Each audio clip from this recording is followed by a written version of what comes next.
Le vieux monsieur Scrooge n'avait depuis longtemps aimé rien ni personne d'autre que son propre argent. Il ne comprenait pas la joie que Noël et le nouvel an apportaient aux autres. Par conséquent, à la veille des vacances, le vieil homme a refusé de laisser son assistant quitter le travail plus tôt, qui voulait acheter un cadeau pour son fils. Monsieur Scrooge a même refusé l'invitation de son neveu de célébrer Noël avec sa famille et a également refusé de donner de l'argent pour aider les enfants dans le besoin. Le vieil homme ferma son bureau tard dans la soirée et rentra chez lui. Et puis, dans sa chambre, des choses étranges ont commencé à se produire. Un vent soufflait de quelque part, le tonnerre grondait, et soudain le fantôme de son compagnon, décédé à Noël dernier, apparut devant lui. Monsieur Scrooge avait très peur et ne comprenait pas ce qui se passait. L'esprit a dit qu'après sa mort, il a été puni pour ne pas faire le bien et ne pas aider les gens de son vivant. Il ne voulait pas que le vieil homme subisse le même sort. Il prévint donc Scrooge que 3 autres fantômes lui rendraient bientôt visite. Après ces mots, l'esprit a disparu. Le vieil homme a prétendu que rien ne s'était passé. Mais bientôt, le fantôme d'un enfant est apparu devant lui. Monsieur Scrooge a été abasourdi parce que c'était l'esprit de ces dernières années. Le fantôme les a transportés comme par magie dans le passé. Le vieil homme se voyait comme un petit garçon dans la ville où il est né et a grandi. Il décorait le sapin de Noël et il s'est beaucoup amusé. Puis Monsieur Scrooge s'est vu dans sa jeunesse, le jour où, plein de joie et d'espoir, il a proposé à sa bien-aimée. Après cela, le vieil homme s'est vu mûrir.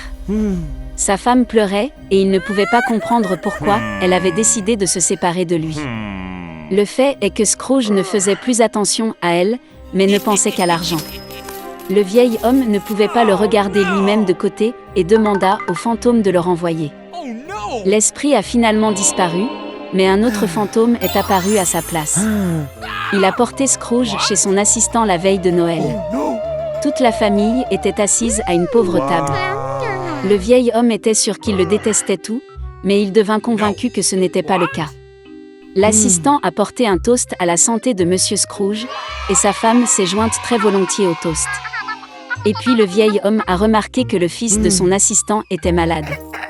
Scrooge avait pitié de l'enfant et avait honte de son comportement. Puis le fantôme emmena le vieil homme dans la maison de son neveu. Toute sa famille était heureuse des vacances. Plus important encore, ils ont laissé un siège à la table pour Monsieur Scrooge.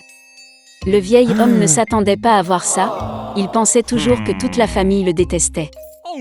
Finalement, le fantôme a disparu, mais l'esprit des années futures est apparu à la place. Il a amené Monsieur Scrooge à ses propres funérailles. Tout le monde a dit que c'était devenu plus facile pour eux lorsque le vieil homme mourut enfin. Ce n'est qu'alors qu'il s'est rendu compte que de toute sa vie, il n'avait apporté de bien à personne. Puis Scrooge vit son assistant porter des fleurs sur la tombe de son fils. Le vieil homme ne pouvait plus le regarder et demanda au fantôme de le ramener. Le 3e esprit a disparu et Scrooge était de retour à la maison. Le vieil homme a finalement décidé de changer pour le mieux. Heureusement, il a constaté que le temps avait reculé de quelques heures. Monsieur Scrooge a décidé de ne pas perdre une minute. Il avait encore le temps de tout changer. Le vieil homme était sincèrement heureux de l'approche de Noël. Il a envoyé la dinde la plus chère et la plus grasse à la maison de son assistant. Scrooge a ensuite envoyé un cadeau au fils de l'aide et a fait don d'une énorme somme d'argent à une association caritative. Après cela, le vieil homme est allé fêter Noël avec son neveu, où toute la famille l'a accueilli. Le lendemain, lorsque l'assistant de Scrooge est venu travailler, il a augmenté son salaire. Pour son fils, le vieil homme est devenu parrain. Monsieur Scrooge a donné au garçon le meilleur traitement possible et il a continué à mener une vie saine. Depuis lors, le vieil homme radin est devenu la personne la plus gentille et la plus généreuse de la ville et a gagné l'amour et le respect universel. Dans une grande ville, 2 enfants pauvres vivaient dans le quartier, Kay et Gerda, qui s'aimaient comme frères et sœurs. Les parents leur ont permis d'aller les uns aux autres sur le toit pour visiter et s'asseoir sur un banc sous les roses. Pendant la saison chaude, ils passaient tout leur temps ici à inventer différents jeux et en hiver, ils aimaient s'asseoir près du foyer chaud et écouter des histoires incroyables que leur grand-mère leur racontait souvent. Une fois, Alors que les enfants regardaient un livre d'images, Kai a senti quelque chose le piquer dans les yeux et le cœur. C'étaient les fragments du miroir de la puissante dame, la Reine des Neiges. Depuis lors, le comportement du garçon a radicalement changé. Il est devenu en colère, grossier et cruel. Un jour, Kai a fait de la luge et n'est jamais revenu. Quand Gerda a appris la disparition de Kai, elle a pleuré pendant un long moment. Mais elle était sûre que Kai était en vie, alors elle décida de partir à sa recherche. Pendant longtemps, Gerda a marché à travers les forêts, à travers les champs, puis elle est tombée sur une magnifique maison, enterrée dans les fleurs. L'hôtesse est sortie vers elle. C'était une vieille sorcière avec un grand chapeau de paille. La vieille femme aimait vraiment Gerda, et donc elle a ensorcelé la pauvre fille et l'a laissée avec elle pour toujours. Gerda a oublié le but de son voyage et a passé beaucoup de temps à jouer dans le magnifique jardin de l'hôtesse hospitalière. Une fois, elle a accidentellement vu une rose et s'est souvenue de Kai, et se réveillant immédiatement de la magie, elle a pris la route. Sur le chemin, Gerda a rencontré un grand corbeau intelligent. Il a dit à la fille qu'il connaissait une princesse sur le point de se marier et que son fiancé ressemblait beaucoup à Kai. Le corbeau accepta de lui emmener Gerda. Une fois dans le palais, Gerda a réussi à voir le futur prince. Malheureusement, ce n'était pas Kai.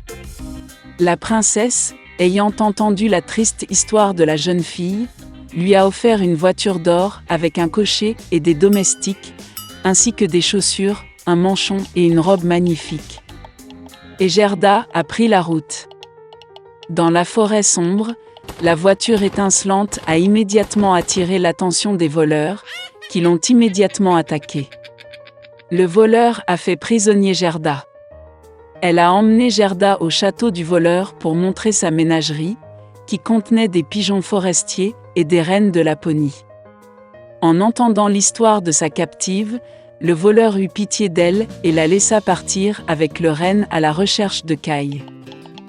Le renne a amené la fille à la vieille femme Lapone, qui a réchauffé et nourri la jeune fille épuisée. Elle a écrit quelques mots sur la morue séchée à son amie Fine, qui vivait près du palais de la Reine des Neiges, en lui demandant de l'aider. Elle expliqua à Gerda que la raison du mauvais comportement de Kai étaient les fragments du miroir qui frappaient son cœur et ses yeux, et il ne serait jamais le même si la glace n'était pas fondue par le pouvoir d'un cœur chaleureux et aimant. Gerda se rendit au palais de la Reine des Neiges. Toute seule, personne n'osa s'approcher de la maison de la puissante dame. Elle était très froide et effrayée.